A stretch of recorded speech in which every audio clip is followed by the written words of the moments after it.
You're tuned into the Johnversations Podcast. This is episode number 55. And as always, I am your host, John Connor, saying thank you for joining us this week.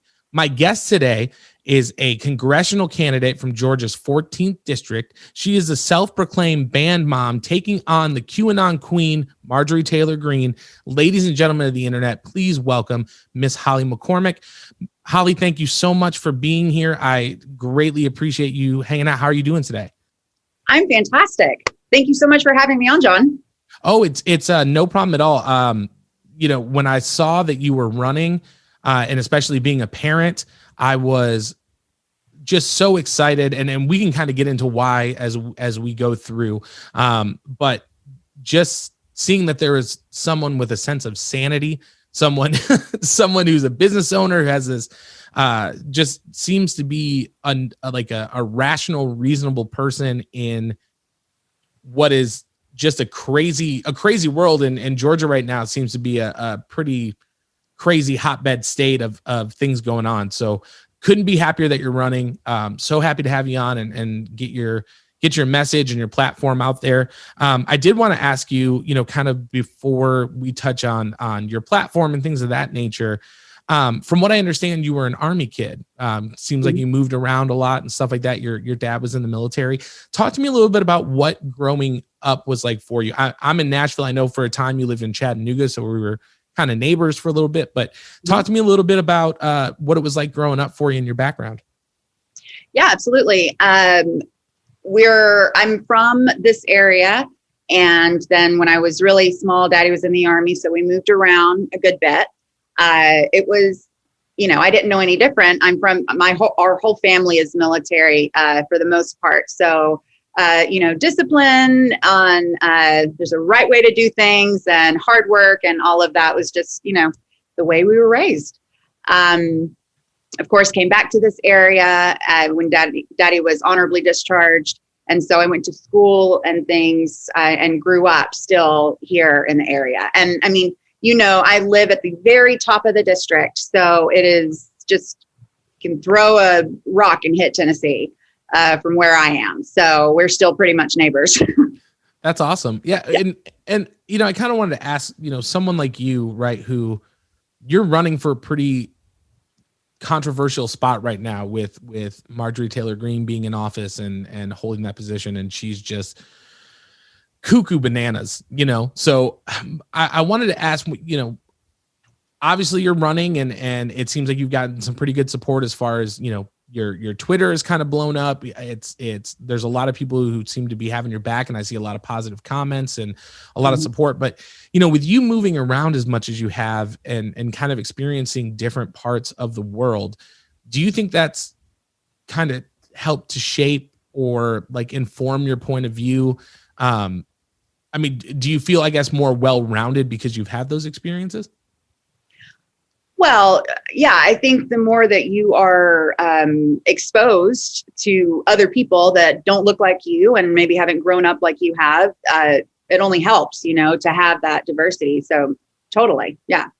That's awesome. Yeah. It's, it just seems like right now the world is kind of, there's a lot of different moving parts and a lot of different groups of people. And even when you go into, being here in Tennessee, I'm from Michigan originally. So I was 20 minutes from Dearborn. We had the largest Muslim population, in the United States in Dearborn. And then you move down to Tennessee, and just to see even how diverse it is down here. I would imagine Georgia, for as much as people kind of tend to stereotype the southern states and things like that, it seems like it would be a pretty diverse place. Yeah, it depends on what part of what areas you're in, definitely. But like you said, if we are exposed to different people, then I think that only helps build our empathy to be able to put ourselves in someone else's shoes and what they're dealing with. Otherwise you have no idea. And it's hard to do that. So I'm glad for any chance that I've had to be around people that are different from myself. That's awesome. I kind of wanted to ask, you're a mom. How many kids do you have? Two. Okay. And I know you're a band mom as well.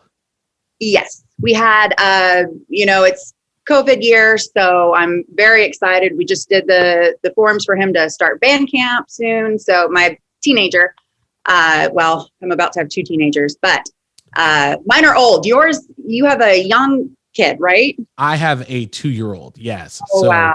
now she's 2 and going on 20. I will say that she has That is how the ladies do it. yeah. Well, her mother is a very, she's very secure in who she is. She has no problem voicing her opinions. That's one of the reasons that I love her. And you can definitely tell I'm the passive one. So interacting with my kid, I'm like, okay, you may look a little bit more like me, but you've definitely got that fierceness from your mom. So well, that is good. yeah, even our dog is a lady. So we have Mrs. Bradley Cooper as our dog, and I'm outnumbered. So I got to get like a shed in the back I can go hang out in. Well, bless your heart, all the ladies. Well, I wanted to ask you this, being a mom and you're a business owner as well. That's a lot on your plate already, right? I mean, I know having one kid, we just finished, we're on the tail end of potty training, but like just that in itself, having a 2-year-old and having a job, and it's like, sometimes it feels like there's not enough hours in the day. So I have to ask you, having 2 kids, running a business, taking them to band practice and things like where did the inspiration for you come to run for office? Because I admire it, I think, more than I could actually put into words. I'm like, I don't have the time. Well, thank you. I really appreciate that.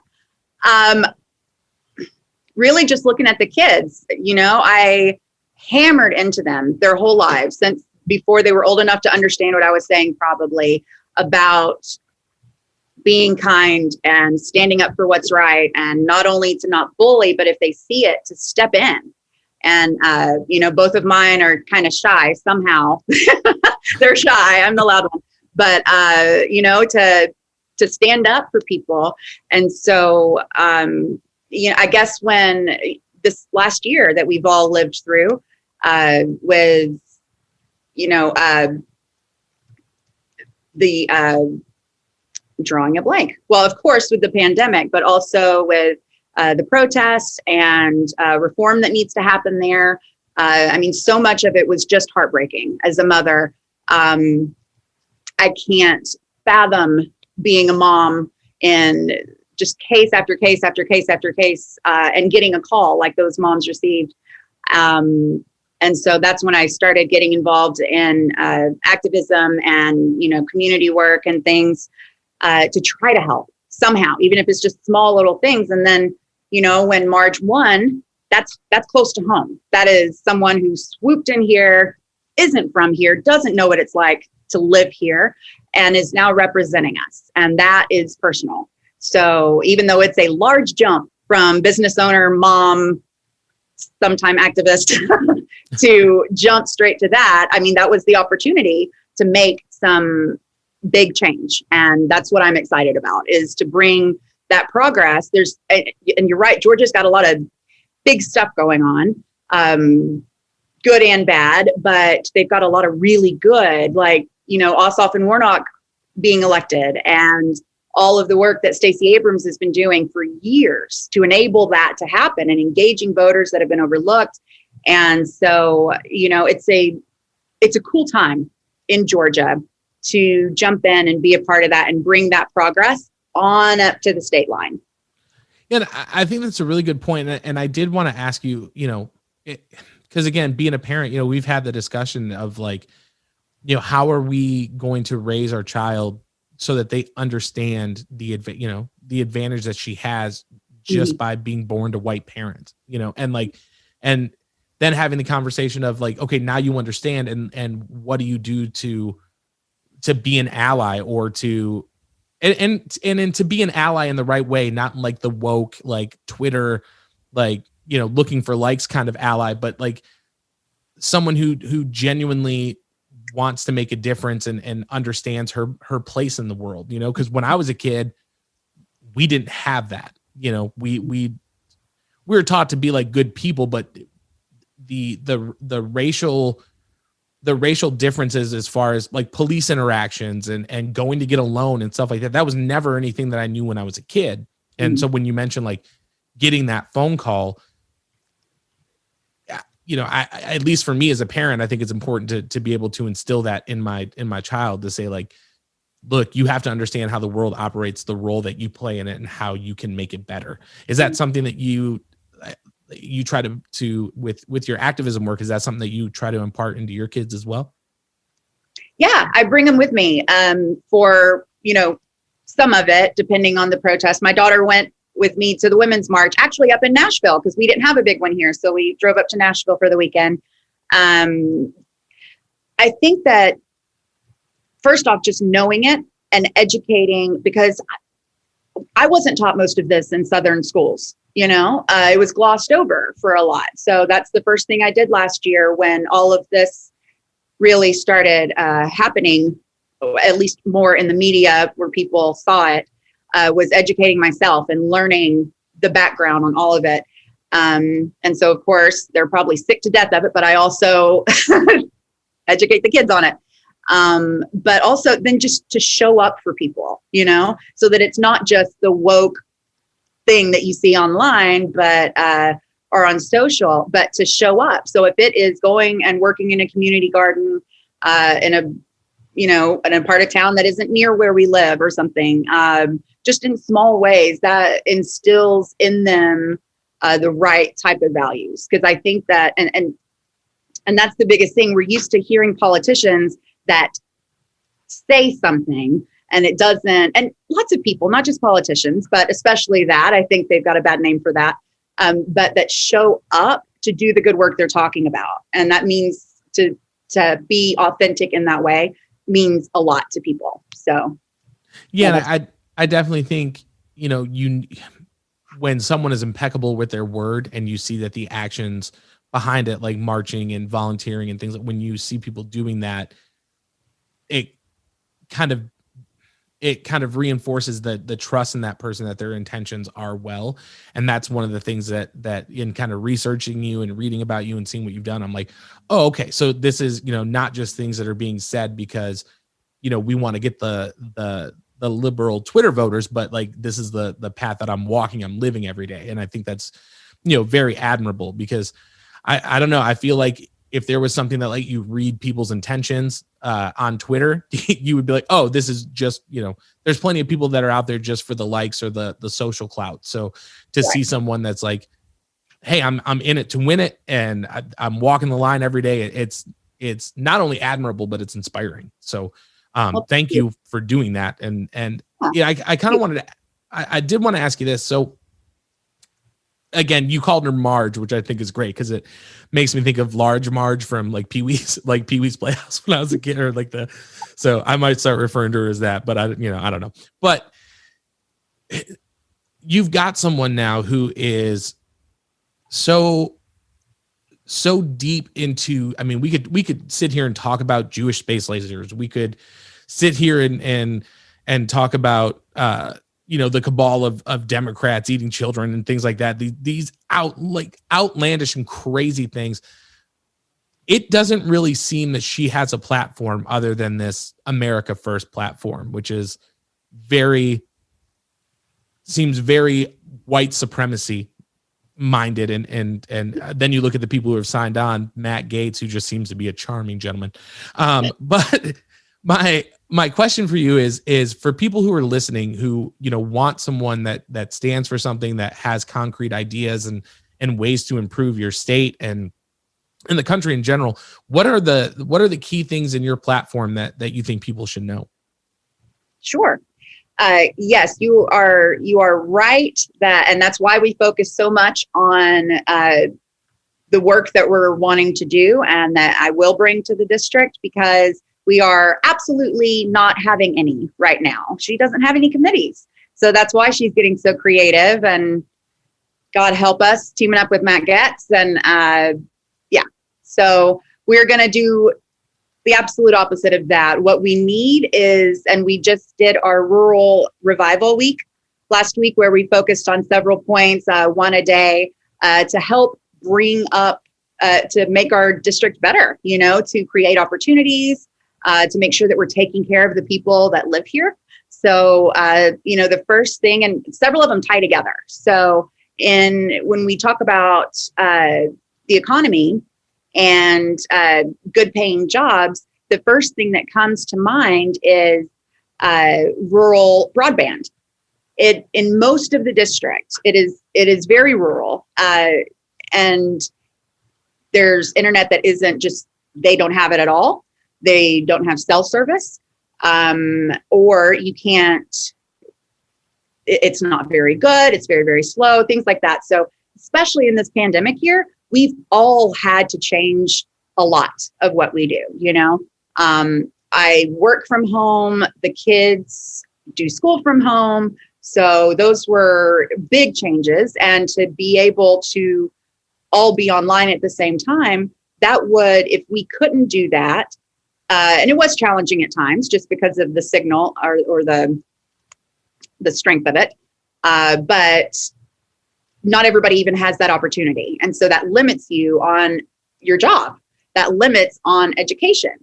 And I was able, thank goodness, to choose to keep the kids home even after schools were opened, at least for this time. So, but here to run for Congress and do interviews and podcasts and things like that, we had to pay to get us another line, like an additional line so that it would work. Otherwise it might not. Well, thank you for that. I'm glad that you're here. So. Got it plugged in real good. But yeah, it's infrastructure. So when we have infrastructure that includes rural broadband and transportation, we've got the, we're talking about transit here and a line that goes from Atlanta up through Tennessee. So that would go straight through our district, and we need to stop here in district in Dalton, Georgia. And to be able to connect us to the rest of the region would bring tons of jobs, or enable the people that live here in district to very quickly get to somewhere else with jobs immediately. But the goal is to have those great opportunities in district so that our kids can stay here, and have great opportunities for their families when they grow up. So that's the long-term goal, because when you have great internet, when you have transportation and all those resources, then businesses come, Yeah. Well, and it's I think that's a really good point. It makes me think of in my day job, I've been working from home now this is my 4th year. So like the pandemic hitting wasn't anything like, I was like, oh, everybody's working from home. Yay. I've been doing this, awesome. Now they know what it's like. Right. But before that, I had a 45-minute drive to my office, and I was like, man, like this 45 minutes is rough. And then I got to know a gentleman there who lived in Middle Kentucky.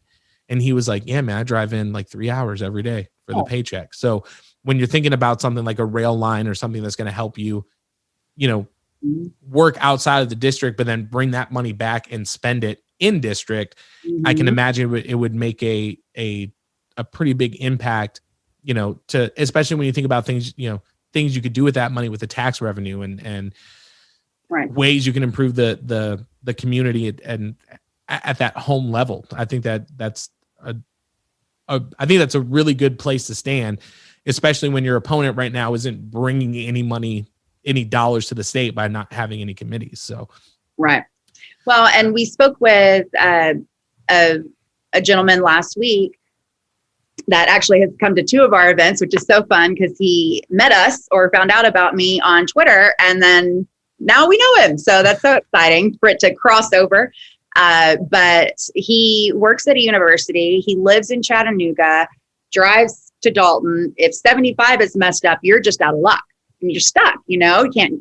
And so it's impacting family. It's impacting his job. And he said, even the students, they're, too far from Atlanta for that to be a selling point for the school. And if there was a way to connect that, it's affecting their education. It's affecting how many people enroll in that school, so it's jobs, it's education, it's connected in all the ways. So we are very excited about the Amtrak plan and we will fight for a stop here in district.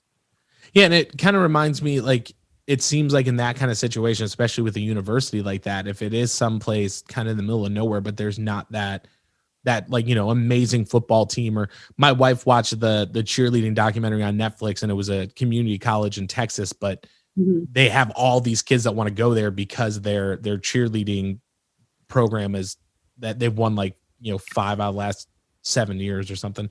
But when you don't have access to, like you said, like in Atlanta or something like that, it's hard to, I agree. I think it's very hard to draw people to be like, you just want to come hang out in the middle of nowhere. You know what I mean? Get an education. Yeah. I did want to ask you this too. So talk to me a little bit about your strategy, because your platform is very strong. Again, it seems like, kind of following you through the social media and seeing people that are supporting this. There's a large contrast between looking at someone like you who is running to take on Marjorie Taylor Green, looking at your Twitter and the comments, and then looking at hers and seeing the comments. It's refreshing to see like, oh, people support her and want to say nice things, which is always good. But my question is, with her being such a polarizing figure, what is your strategy or your plan of attack? How are you planning to get to voters to say like, listen, I understand she's this big name and she causes a lot of like media frenzy and attention, but like, how are you trying to get out in front of that and basically say like, this is why Holly's your person? Mm-hmm. Well, first, bringing people together. I think that we are all, surely everyone is sick of being so divided. There are families that are torn apart, friends that don't talk anymore. And it is not the way that she acts and the way that she stirs up other people to act is not how we were raised. It's not how I raised my kids, And so I think that to bring people together and to, keep people open to get to know me.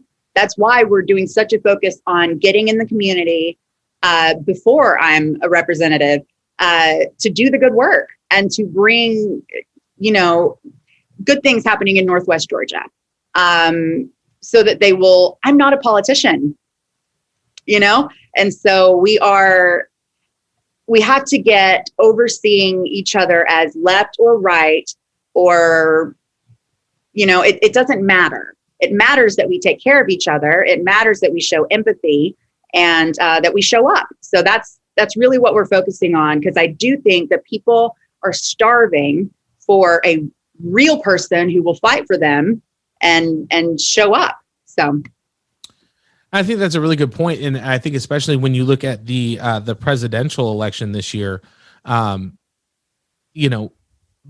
is not very, Biden is not at all, this super far left, like kind of woke cancel culture, defund the police kind of guy. He's very down the middle and I would say pretty center Democrat. And it seems like, and I don't know if you agree with this, but it seems like that is something that really kind of helped him seal the deal, is because, there was people who may have supported Trump, when he first ran, but then after the 4 years kind of being like, all right, I want somebody that kind of gets back to normal. And it seems like, he can play to the Democrats, but then, when you look at more traditional conservatives, it seems to play to them as well. So I think there's something to be said about like, it doesn't matter, if you're left or right. And I think you see that a lot when you start to look at issues like, what is it? 70% of the country thinks we need to, have more rules in place to prevent gun violence. Like something like almost 90% of the country thinks that marijuana shouldn't be, we shouldn't be putting people in prison for marijuana, things like that. So it's very, again, refreshing to see someone who's like, listen, man, I don't care who you voted for last election. I don't care, how you identify. How can I work for you? How has the response been so far? If you don't mind me asking, like, have you kind of found yourself connecting with people that you felt wouldn't traditionally be supportive of you? Absolutely. And that's what you were just saying is what we keep bringing it back to is we're more alike than we are different in so many ways. So we focus on that, but we've had a really great response so far because, well, first off, on our first bit of the listening tour, the biggest response was they were surprised and they were, excited to have somebody reaching out to them that's running for Congress because they'd never been talked to before, business owners or organizations, and so that is, we're getting a great response. I think there, like you said, are people who would typically lean a certain way, but they're also just have a good head on their shoulders and they don't want this extremist from either side. And so we can't get any good work done if we're doing all of that noise. So that's why our slogan is cut through the noise and get back to work. No good work is getting done when we're just doing stunts all the time. So, and especially Northwest Georgia, there is no one here talking, like when you're out walking around or talking to your neighbors, nobody is talking about these conspiracies. It's not happening. And I think that they are probably very sick of being in the news for nonsense because it's shining a bad light on us. And that's just not who we are. Yeah. And I think that's a very valid point. Cause I also think a lot of people don't realize that if I'm correct, Marjorie Taylor Green ran unopposed, right? The Democrat who was running against her ended up dropping out of the race. So it was literally like she was the only name on the ballot. So well, it does. Absolutely. Oh, I'm sorry. Go ahead. No, that's fine. Yes, she ran unopposed on the day of because she ran him out of the state, death threats to his family and things. So he didn't feel that he had any other choice. And because it was so close to election day, he was still on the ballot. So 25% of people still voted for him, even though he was gone. I did because I wasn't, so if we look at the flip side there, that even though he was no longer in the race, 25% of people still did not vote for her. So, but you're right. It's a lack of options. It was opportunistic. There was a complete void in leadership. And then she parachuted in from outside of our district, rented a place and announced that she was running. So I think a lot of people are seeing that now that maybe hadn't known that before. And then of course the way that she behaves. So. Yeah. And that's gotta be, and I didn't know that. For some reason I was thinking that she was literally the only one, but that's got to be a little reassuring to know that, okay, like there is the foothold. There's 25% of people voted for him. Mm-hmm. Even though he had announced that he had dropped out. So it's got to feel like, I imagine it, or kind of related to like when you're rock climbing, if you're looking for that, like, okay, I know I can get my hand or my foot in here. Like right. I got a chance to keep moving up.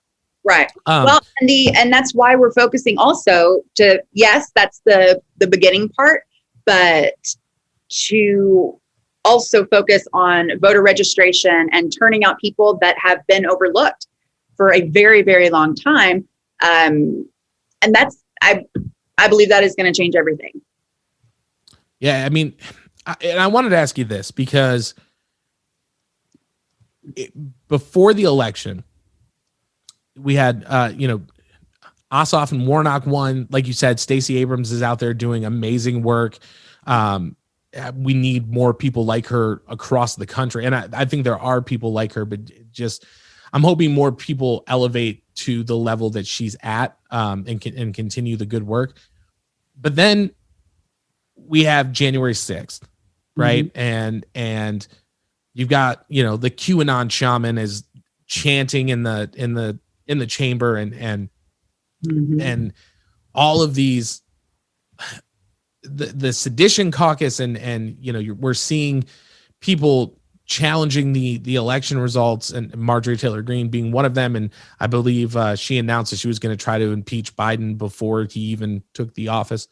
Mm-hmm. So all of that happens. And then these voter laws are now passed in Georgia. Mm-hmm. So my question is, does does it ever get discouraging, or how are you able to stay positive? Because it feels like it is, particularly in Georgia, it feels like, all right, 2 good steps forward and then 3 steps back. And now it's, okay, now we got to claw back. And I remember before the election, everyone's like, it's going to be a blue state, by this time next year, it'll, it's not going to be purple. It's going to be blue. And so my question is like, how do you handle that? Because Tennessee is we're red state, as much as, Nashville may be pretty blue, but for the most part, like, we know how the state's voting, where you guys have kind of, it's been like, watching a razor's edge, so how do you deal with that?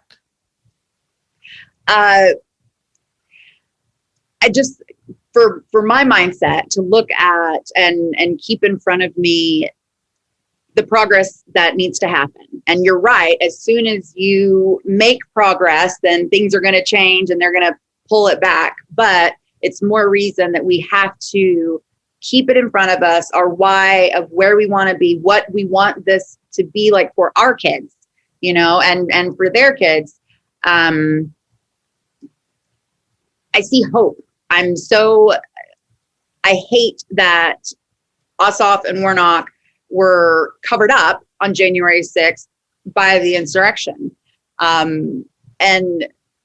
it's more of a reason to keep going, to keep it in front of us, keep that hope going, and for more people to pull out and work, that are service leaders that will care about what other people need and stand up to do something about it. But I mean, it is an exciting time. And then now we've got the voter suppression bill. So I think it shows how delicate our democracy is, that we need to fix these things.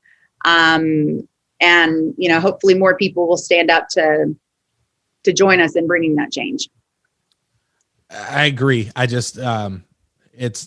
had to pick your brain about it because I'm from Michigan, which is a pretty like traditionally liberal place. And then moving down here, there was a big, you notice a big shift in the way that people kind of view things. And so to live someplace like Georgia, where you have Atlanta and this, big, very democratic city. And then you kind of see I don't know, it kind of seems there's the phrase like, as goes California, so goes the country. And it kind of feels like that a little bit before the election. It kind of felt like that with Georgia, where it was, well, Atlanta's making big moves and, you got Stacey Abrams out there doing big things. And then it was just so like build up. And then the voter suppression laws, it was just like getting hit with a ton of bricks, and now they're trying to do the same thing. I think it's Florida or something ridiculous. Like I don't know. I think it's a fear of, there are genuine people like you with good intentions who seem like you have a very good shot at taking these seats. So it's how, instead of playing the game fair and taking the loss on the chin, right, how can I constantly find ways to rig the game? And it seems like that's more evident now than I mean, we always with gerrymandering and things like that, drawing district lines, they've been doing that for years, but now it's like, okay, we're going to do that also. Here's a bunch of new obstacles in your way if you're trying to cast your vote. And I also saw you were out passing out bottles of water. Like you're like, I like that too. I was like, all right, like Rage Against the Machine, man. That's pretty cool. Yeah. Well, and it shouldn't be illegal to do that. That's crazy. And that's just one example of, like you said, the many obstacles that were put in that bill to make it harder to vote. And it impacts poor communities and communities of color more than anything. And it's not okay. So it was very much an education thing of, that was the first opportunity since that was signed to hand out water. I mean, it might sound like a small thing, but it's an education of, look at this ridiculous thing that passed, and it is not okay. And we have to stand up to make sure that this doesn't last. I think it's also not a great indication, but of they're scared. If they're having to change the rules, they're scared about the good work that's being done. So we are, we're making headway. And we just got to keep on it. Yeah. And I think, I don't know, I'm really hoping that we can gain that ground in 2022. I was talking to Heather Kilpatrick, who's also running. She's running against Barry Loudermilk. She was on 2 weeks ago, but I think it's the fact that we have the House and the Senate now, and then you have Kamala Harris, who she's the deciding vote. So for years, like when you look at things like the Merrick Garland nomination, things like that, it's anything we've tried to put through, they stop it. And they have control of both, and they're able to ram everything through, where now it's our turn.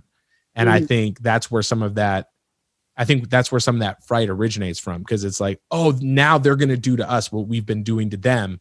And we're going to yell, but what about bipartisanship? You know what I mean?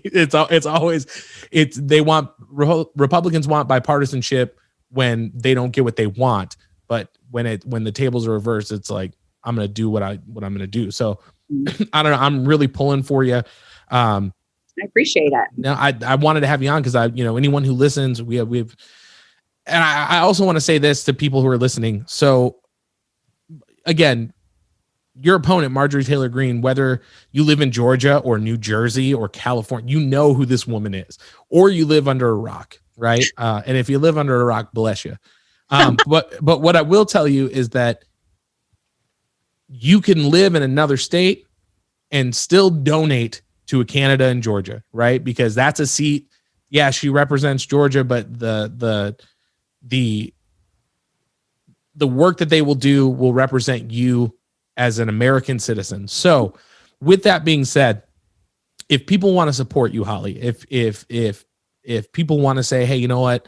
I don't like what this woman stands for. I want her out. We need to get Holly in.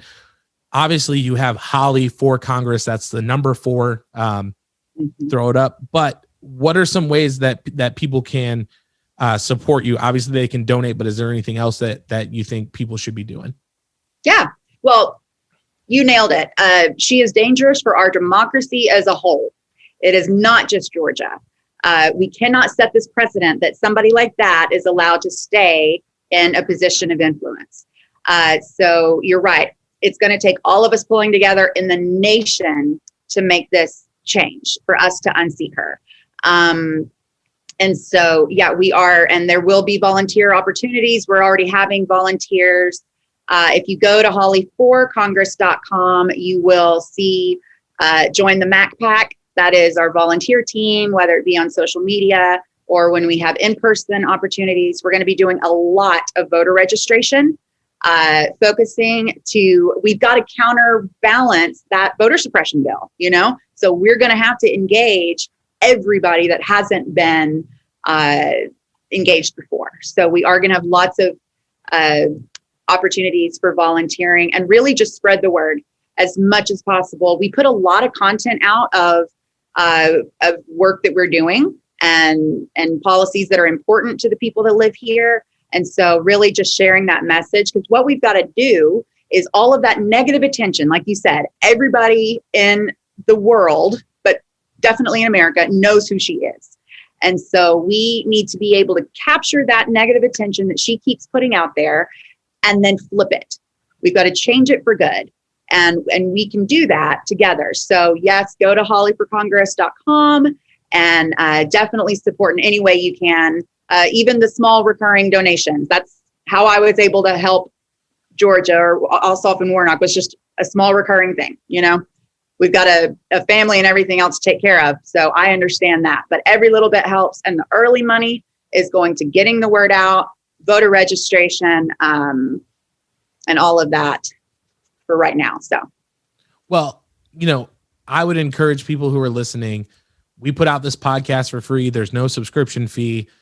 You can like it, you can hate it, but it doesn't cost you anything. So, even if we add $1 paywall, take that $1, go donate to the MacPack, sign up, help. And I just wanted to say thank you. I almost feel like I should be referring to your opponent like Voldemort, like she who shall not be named, but thank you, because I'm sure, again, a polarizing figure like that, it takes someone with a lot of spine, a lot of backbone, and a lot of willingness to put in the hard work to say, I'm going to take this person on. So thank you for fighting the good fight. If you guys are listening, please, Holly, the number 4, Congress.com. We're going to put it in the show notes. Head over there, make a donation, volunteer to help, even if it's on social. You guys are on Twitter and Facebook and all that. Everywhere. You're looking at your grandma or whatever. TikTok. I mean, oh my God, my kids are traumatized. They're like, oh my God, mom's on TikTok, but it's so cute and it's funny. So yeah, we're everywhere. That's the one I haven't gotten to. I might get to TikTok just for this, but I can't dance. My wife makes fun of me. I'm all shoulders. I haven't danced yet. My mom or my daughter, she'll leave if I. My 12-year-old will be gone if I dance on TikTok. I wish to be excommunicated, Mom. So, well, Holly, again, thank you so much for being here. I know you have another meeting to do. The busy never rest. Guys, again, that's Holly Fork, the number 4, Congress.com. Thank you. And would you mind hanging out for a minute after we wrap up? Absolutely. Thank you so much for having me on. Thank you for being here, guys. That is episode 55. We will see you next week. And again, thank you for hanging out. All righty.